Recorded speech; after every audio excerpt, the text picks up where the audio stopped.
Hey guys, and welcome to the channel. Today we are going to go through part 2 of recipe development. So guys, if you haven't watched part 1, go check that out. It's on our channel at the moment. It's all about talking to the brewers, professional brewers, about recipe development, how they approach it.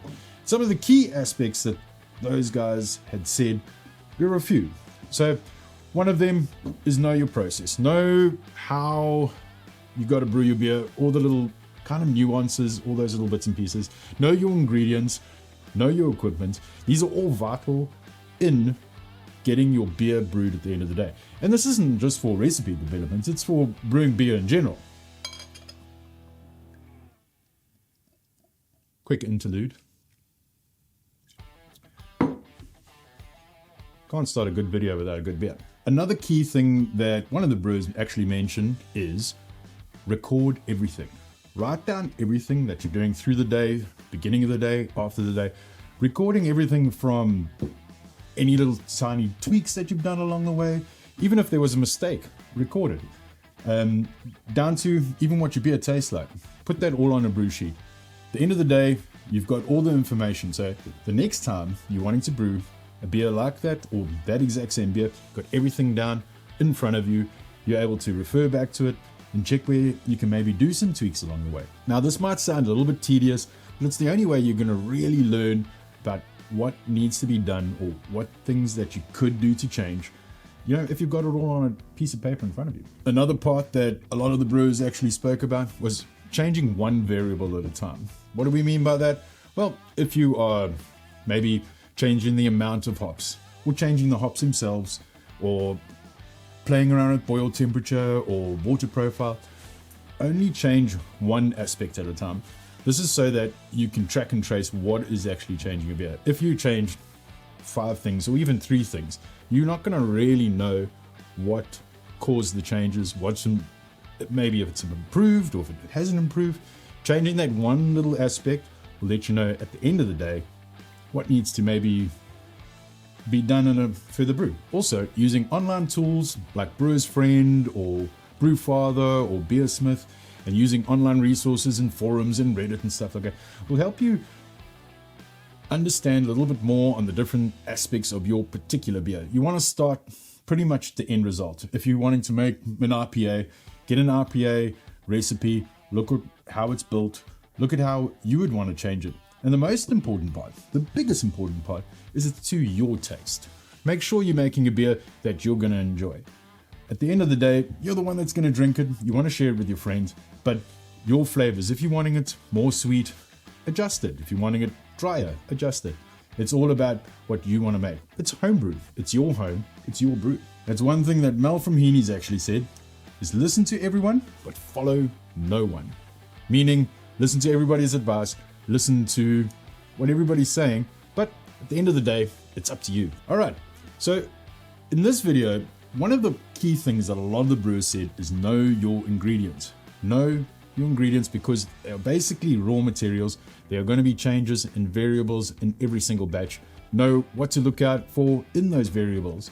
So we've decided we're going to speak to a few of our suppliers, all from raw ingredients from malt, hops, and yeast. Firstly, we're going to be speaking to Joe. Joe's from Muntons, knows everything about the malting process, and he's going to get some great advice on malts. Next, we go over to James. James is from Fermentis Yeast. He's going to give us a little bit of insight on Fermentis yeast and yeast in general and what to look out for in any brew. Lastly, we actually speak to Jonny. Jonny knows quite a bit about hops. He's got a lot of connections in the hops world, and we thought a great person to speak to about hops, what to look out for, how to pick hops. So let's kick it off with Joe. Wait, before we begin, we've seen on our analytics that a lot of you aren't subscribed. Subscribing really helps our channel out, helps us grow a little bit more. So if you don't mind, go check out the subscribe buttons, hit the subscribe, hit the like, but enjoy the rest of this video. Hey guys, so we got Joe, who is head of the brewing sales, is that correct? Head of brewing malt sales. Brewing malt sales in Muntons. Joe, when you are developing a recipe, you've obviously established your malts. You've decided that's all your bits and pieces, those are your kgs, that's your grists. Now, further on down the line, you're going to reproduce that same recipe. What are the key things that you should probably look at when making the recipe again? Yeah, sure. So I mean, the most important thing, and you touched on it there, is reproducibility. Yeah. So, as the brewing team, if you've made an absolutely awesome beer and you want to take that to market, the main thing you want to do is be able to make it time and time again. Yeah. So the key things when you need to consider to make that beer again is what went into it to start off with. Yeah. So you need to really look at your malt C of A as well as your C of A for your hops as well, and make sure that if there are any batch-to-batch seasonal variations within the crop year, that you can account for them within your brewing process. Yeah, okay. So if you're targeting a certain ABV, you need to be looking at extract on the C of A. If you're targeting colour, you need to be looking at the colour of the malts on the C of A, which then will impact flavour. Go down the list of each item on the C of A for malts, for hops, and making sure that those adjustments are made, and you'll get that reproducibility every time. Yeah, and that certificate of analysis is available per batch with Muntons, that you're going to get that full scope of everything that you need. Yeah, absolutely. So every batch from Muntons comes with its own C of A. Yeah. And we're working with a raw material, so there will be batch-to-batch variations. So there's little tweaks here and there if they're needed to be made in the brew house. Yeah. The C of A is the thing that you should be basing those decisions on. All right, well, great stuff. So there you go. When trying to reproduce your recipes, check out the COA, make sure that you are on the right scope, and you will be making that beer every single time perfectly. Hey guys, we're in Northern Lights at the moment. I have got Jim here from Fermentis. Jim, just quickly, with regards, I'm making my recipe. I'm wanting to now look at the yeast that I need to use to create my style. What are the kind of key things that you would want to kind of focus in on?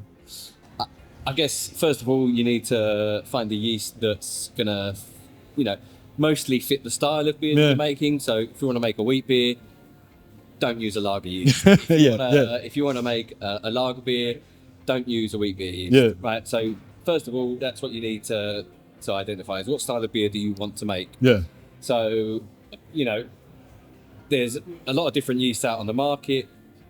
They have a broad range of applications, but some fit better styles than others. Yeah.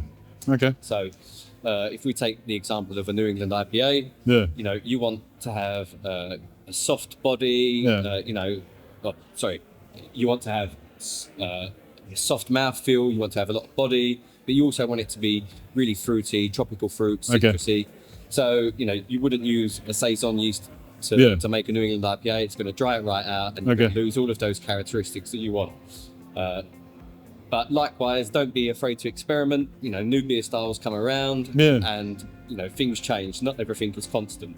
So you can experiment as long as things fit into the parameters. What we do at Fermentis is we want to give brewers the knowledge to be able to make the right choice for that beers. Yeah. So obviously, one of the main things you also need to look at is how much alcohol I want to get at the end. So it's checking your attenuation, checking all of those kind of bits and pieces as well, which it all says in the back of the packet, or it's all online, or whatever the case is that you pretty much. Yeah. So on the Fermentis app, we've got a really good app that's got a lot of tools for brewers. So if you want to achieve a certain degree of attenuation, we can make recommendations based on that. Okay. So again, using the example, if you wanted to make a 4.5% beer, most of the yeasts are going to be able to do that, but some of the yeast like BE134, it's going to attenuate a lot more. It's going to use up all of the available sugars, and it's going to dry that beer out and probably attenuate a little more than you might expect. Okay. But yeah, we've got calculators on the app that enable you to sort of make those decisions early on before you make the beer. Yeah. So that's pretty much it. I mean, look at the style you want to make. Kind of pick the yeast you want to use. And look at how much alcohol you want to get there. And obviously the amount of alcohol that you're going to get out, it depends on a lot of different factors and that sort of thing. Mashing temperatures, the amount of available sugars, the type of yeast that you use, they're all going to have an impact on the final gravity of the beer, the alcohol content, the body of the beer, the flavour in the beer. So there's lots to take into account, but we want to make it really easy for brewers, and all of that information is available before you make the beer. Yeah. And if anyone ever has any questions, we're always there to answer those questions. That's my job. All right. Perfect. Thank you, Jim. And guys, that's all we have about yeast, really. So let's move on to the next section. So guys, I've got Jonny here. Jonny, you are involved in all kind of aspects of hops. And when it comes to hops, you obviously sell hops, you buy hops, you brewing with hops. What would be kind of the easiest way to approach? I'm going to be making a recipe, I'm going to be starting my hop selection. How would you think would be a best kind of approach for that? Very much driven on what style you're wanting to go for, Cian. So the beer style, that means, so the classic styles, you're going to go for the European hops, because that's what suits the style well. For example, a Belgian triple is going to have, usually Styrian Goldens, for example, something like that there. You can experiment, but the classics are made with those pairings that have been done for hundreds of years, if not longer. And I would say the quality of the hop that you're choosing makes a massive impact. So I know Geterbrewed take great pride in the quality of the hops, not only with the relationships that they have with the farmers and the merchants, but also with making sure it's packaged professionally and good quality packaging, and just trying to really make sure it's arriving to people in optimum condition, that it's cold stored here in fridges.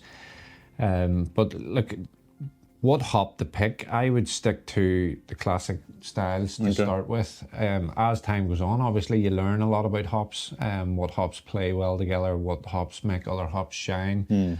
And there's obviously new hops coming into the market, so there needs to be some form of experimentation. Okay. And you were saying about combining your different hops, but does your malt and your yeast selection kind of play a part in your hop selection? Absolutely, yeah. They talk about biotransformations and thiols a lot at the moment, and still relatively unknown. Like thiols are sulfur compounds that can be unlocked, so you can unlock nasty aromas that you don't really want there, but there is some chat around certain malts will release that. There's some chat around certain certain yeasts will release those styles as well. SH45 from Fermentis that we were chatting about at the seminar recently. But like Muntons Super Pale apparently is really, really good at unlocking hop thiols. Morgan in our brewery did a beer with Mike, and is it Yes It Is? Yes It Is. Yes It Is. See what I did there? And I have to say that I thought it was a banger in hop forwardness. Really juicy, really punchy, really aromatic. And if they used that malt because they thought it would unlock thiols, I have to say on that occasion I would say it did work. Okay. I'm trying to think of what other, there's lots of yeast there in our range that will enhance the thiols and hops as well. It's just trying to learn what ones do that and what style. Like if you're looking for, if you're watching this and you're looking for direction on it, like loads of the team here are happy to help. We have a wealth of experience here. We're friendly with hop merchants, we're friendly with hop farmers. We're going to hop processing plants, we're going to hop selection. We supply the biggest breweries in the country right down to the homebrew community. You're in breweries, you're seeing the techniques that they're using to get the best out of the hops. You're tasting the beers. That's where I think that a lot of our added value comes from. We're able to make suggestions based on in-depth experience and technical expertise with our team here as well. So if you need to know what hops to use and what beer, it's 2 seconds. Now, I mean, we've got a huge selection of hops. Obviously, somebody starting out, somebody new to the game, they're sitting there going, there's 100 hops. What sort of, I think probably one of the factors that might influence people might be price. On terms of, some hops are £10, some hops are £2. would you go for a cheaper hop just to lessen the price of your end beer, or would you rather kind of just pay the little bit extra in terms of getting that right hop profile at the end? It's a good question. My approach to ingredients in the commercial side of what we do here at our brewery is that we use the best that we can possibly find, because we really do want to make superb beer. It's a passion project. It's not really we're not looking at it through the lens of margins and things like that. Obviously it has to be responsible, but not to digress in that. It's up to the end user. So if you're trying to save money, I would suggest that you can achieve the same output from cheaper hops, and you can blend. Like, I know we did a bit of work with the Slovenian Hop Institute on blending Dragon and Wolf with citrus and Simcoes to try and reduce the cost. We were able to get the same output with a percentage blend of the two. There's so many good hops there that are well priced. That like, obviously the new releases, they're always more expensive. And the advanced hop products, when they first come out, they're always more expensive, and then the next generation of them comes along and the price drops. Some maintain high price point due to their demand, your citrus and Simcoes and things like that there, but they have come down over the last few years to quite a good price point. I would say that you can make a good beer with cheap hops, absolutely. And I don't like the term cheap hops. Inexpensive, let's call it. Inexpensive, We don't stock cheap products here, and we do get offered them. Like some of the farms that you visit, you can tell when you visit them by the way the yard's maintained, the quality of the machinery, the technology that they're using, the valley that they're in.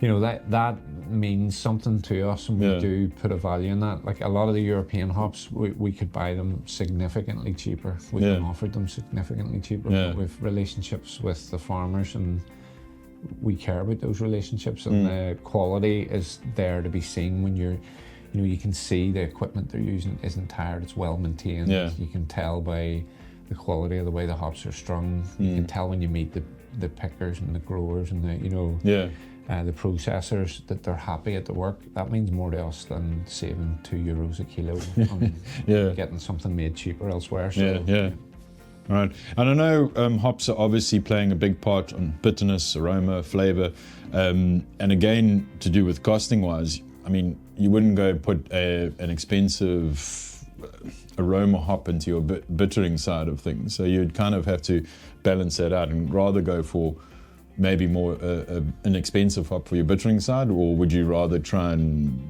keep it? I'm really weird with bittering hops. I just use Aurora. And it's weird because weird that people might judge you on that and say, well, why are you not using Columbus or Magnum or whatever? Might be something to do with the fact that I became really good friends with the guy that grows it for me. But no, I like it. It's a well-rounded bitterness, and it's good character and backbone, and it's pleasant. But equally, sometimes we do use different bittering hops in our specials. But I think nearly every core beer, if there's bittering hops in our beer, uses Aurora. Something of Aurora, but there's so many. Like you can get. I don't want to talk negatively of any hop variety, but like sometimes we've tried hops like Polaris and Hercules and as bittering hops because the alpha is really high, but it didn't round out well the bitterness in my opinion. So I do like Aurora for bittering. Okay, so it's a kind of a balancing act between your kind of three key points that you're trying to do there, and making sure that your bittering matches your aroma, matches your flavour. And just to interject there, I probably missed that in the first part of the question. I was too busy talking about Aurora, but bitterings usually hops that add at the start of the boil, flavours in the middle, and then aromas at the end. The way things have evolved, New England IPAs and things like that, there's things like hop stands have creeped in. So a hop stand is where you lower the temperature in your whirlpool or the vessel that you're using. after the boil is complete. So say you drop it down to 80, 85 degrees, and then you add your hops then, you get much more aroma that comes off the hops, and also, in my opinion, flavour. By doing that little technique. Now you can do it in the homebrew systems as well as in the commercial, but it used to be just bittering at the start, flavour in the middle, aroma at the end. Okay. Now with the different types of hops, you obviously get T90, you get Cryo, you get all these other ones, and stuff like Dynaboost, Hyperboost. And I know we're having great success with those sort of extract hops. Yeah. Would that be something, as a newbie, as somebody just starting out, would you recommend those sort of things, or would you say rather brew a couple of rounds and then start experimenting a little bit more with those? Yeah, you need to know what you're doing with those. They're not for everybody, and I don't mean that as a criticism of anyone. We've had a lot of negative feedback on advanced hops at a commercial level whenever they first got released. Just I think there was difficulties around the information that we were provided from the hop merchant. Now, thankfully, the products that we have now are tried and tested and seem to be performing really well. My advice to anyone using them would be to blend it in slowly. Okay. So if you're considering using Dynaboost, for example, awesome product. I'm a massive fan of it. We use it in some of the beers that we create because it makes the beer better. Yeah. Not for, a lot of the marketing around advanced hops is, it's going to save you money, and you know, there's less. I've heard all of the terminology, and don't get me wrong. At certain scales, it's right. It's cheaper to ship a little advanced hop container than it is to ship a box. It's cheaper to keep it cold. Yes, you will get slightly more yield out of the tank if you're using flowable, because there's less organic matter in the fermenter after dry hop and things like that. But my opinion would be the reason we use those is because it makes the beer better. Okay. We haven't used Hyperboost a lot. We've been playing with it a bit recently. It's another product that I like. So Dynaboost is the one that you put into the Whirlpool, and then Hyperboost the one that goes into the bright tank. But we would always blend those with T90 pellets. Always. We would never do a 100% addition. And I know Jan has a new range of liquid hops due in the next couple of weeks as well. You keep an eye on the new product section on the website. You'll be able to check them out. I'm pretty excited. Don't forget, go look at. Pretty excited about them. I've done one trial batch with them. At a friend's brewery, actually, he's working on a project we've been giving him a bit of help and advice with, and I was really impressed with it. So and I know a lot of the big guys are working on like next generation hop oils and stuff. So it's a good time to be playing with hops. All right, and then as a kind of a last little point, what are the sort of common mistakes you see when people are deciding on hops or selecting hops or putting hops into their beer? Are there any sort of common mistakes that you often see? In recipe creation in general, I think people try to overcomplicate it. Less is more, in my opinion, a lot of the time. Some of the best beers that we've brewed have been with a very, very basic malt bill, a very basic hop charge, and just a classic yeast. Try not to put too many different varieties of hops in. My approach would be, a really well-rounded bitter and hop to give it, whatever level of bitterness that you're looking for. And when I talk about that, the easiest way I can describe that is, you can choose to use a Brewfella, Brewer's Friend, whatever, platform you want. I personally use Brewer's Friend. I'm not affiliated with them at all. It's just something I've used from when I was a homebrewer. So you go in, you create your recipe, you put the alpha, the type of the hops and the quantity, what time you're adding them at, and it'll work out the bitterness in the top bar of the software. So you kind of know yourself what you like through experience of drinking. So most people in IPAs will, it's totally different now. You get like the guys that are double IPA, 150 IBUs, but say you're going for like a really solid IPA, it's 50 IBUs. Play with the volumes. And the quantities of the hops on that platform, as long as you've got the percentage and the variety in, it works it out for you. So just don't Don't get too worked up with it. Don't mess around too much. Yeah. Don't mess around too much. And I would say, you know, the big popular hops are popular for a reason. They're great. You know, Citra, Simcoe, Mosaic.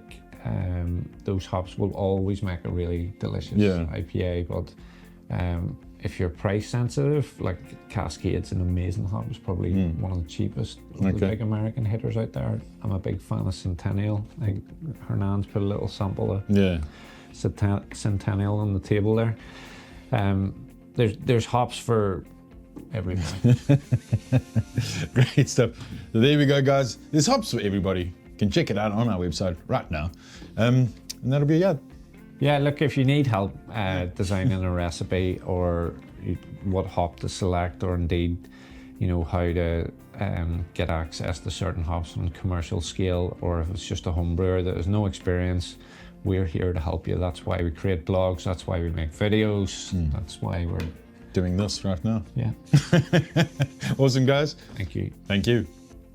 So, guys, that is the end of this video. Again, if you haven't watched part 1, go check that out. It's on our YouTube channel at the moment. So the first video is all about talking to brewers and how they actually approach recipe development. Just to final kind of recap on everything. Again, know your process, know your ingredients. Make sure that everything on the brew day is recorded. Make sure that you are having fun while brewing. But the biggest takeaway is, again, it's your beer.